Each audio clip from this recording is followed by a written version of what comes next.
Assalamualaikum warahmatullahi wabarakatuh. Apa kabar saudaraku, saudaraku semua? Semoga kita senantiasa mendapat bimbingan Allah menuju jalan yang lurus. Sebagian orang beranggapan bahwa tasawuf yang mengajarkan seseorang untuk bersikap zuhud sebagai sumber dari kemunduran Islam, terutama secara ekonomi. Tudingan ini hanya keluar dari orang-orang di luar Islam, tapi juga para pemikir terpandang muslim masa kini. Zuhud dimaknai sebagai sikap menjauh dari dunia, terasing dari keramaian, terbelakang, dan tak selaras dengan gaya hidup modern. Benarkah demikian?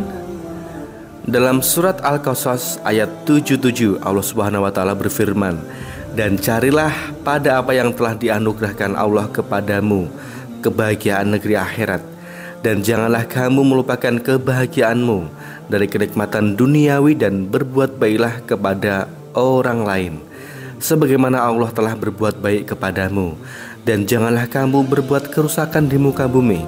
Sesungguhnya Allah tidak menyukai orang-orang yang berbuat kerusakan." Quran Surat Al-Qasas ayat 77. Ayat di atas dengan jelas menegaskan bahwa Islam memerintahkan seseorang untuk mencurahkan segala pikiran dan tenaga demi kesuksesan kehidupan akhirat. Namun di sisi lain juga melarang seseorang untuk mengabaikan sama sekali urusan dunia, termasuk mencari harta. Perhatian terhadap perkara dunia dan akhirat ini menunjukkan proporsionalitas Islam. Ia tak menekan pemeluknya hanya memperdulikan akhirat sehingga kehidupan duniawi mereka terpuruk. Juga tak menganjurkan mereka melulu terfokus pada dunia yang fana sehingga kehilangan tujuan hakiki sebagai seorang hamba. Penilaian bahwa zuhud adalah sumber kemiskinan dan keterbelakangan sesungguhnya terletak pada cara memaknai istilah zuhud itu sendiri. Zuhud dalam pengertian yang sebenarnya adalah bukan anjuran untuk lepas dari aktivitas duniawi, karena zuhud memang berurusan dengan hati. Zuhud bukan berarti meninggalkan pekerjaan dan usaha mencari harta, karena zuhud lebih fokus pada bagaimana sikap batin kita terhadap harta.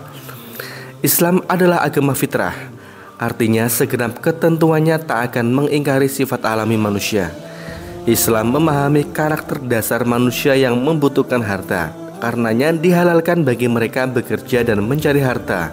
Islam tidak melarang seseorang hamba untuk menjadi orang yang kaya asalkan diraih dengan cara yang benar. Rasulullah sendiri adalah saudagar yang sukses.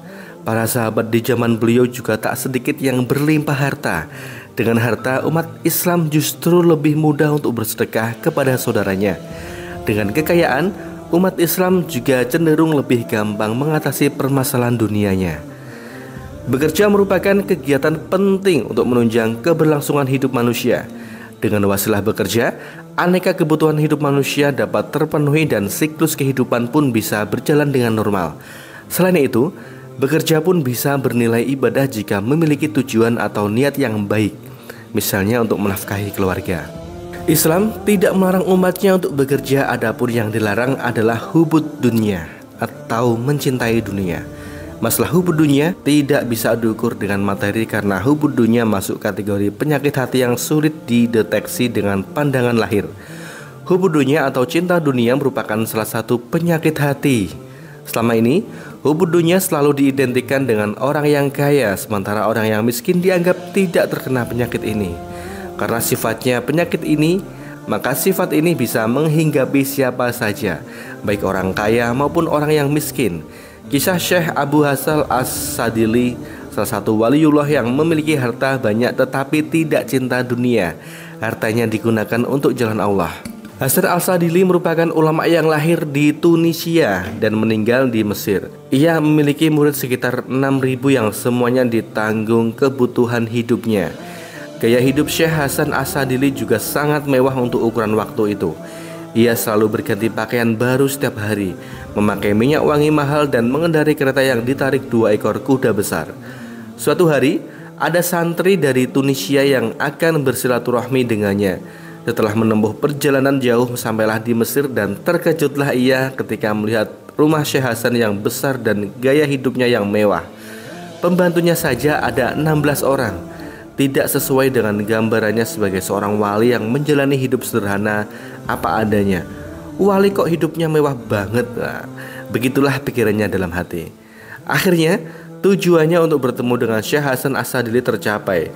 Dalam dialog, Syekh Hasan berpesan kepadanya, "Sampaikan kepada gurumu sampai kapan hubud dunia terus." Ia terkejut dengan perkataan tersebut karena gurunya tidak memiliki harta sama sekali. Bantal saja tidak punya, sementara Syekh Hasan bergaya hidup mewah. Akhirnya, setelah hajatnya untuk bertemu dengan ulama besar tersebut terpenuhi, ia kembali ke Tunisia. Sesampai di rumah, ia ditanya oleh gurunya, ada pesan apa dari Syekh Hasan kepadanya? Pertama, si santri tidak mengaku, tetapi setelah didesak terus disampaikan pesan yang dikatakan oleh Syekh Hasan tersebut sampai kapan gurunya hubudunya. Mendengar pesan tersebut, gurunya langsung menangis. Benar apa yang dikatakan Syekh Hasan As-Sadili. Dia kaya, banyak harta, kendaraannya bagus, rumahnya bagus, tetapi dunia tidak pernah dipikiri, tidak masuk hatinya. Saya ini miskin tetapi yang dipikiri dunia terus. Wallahu a'lam bishawab. Wassalamualaikum warahmatullahi wabarakatuh.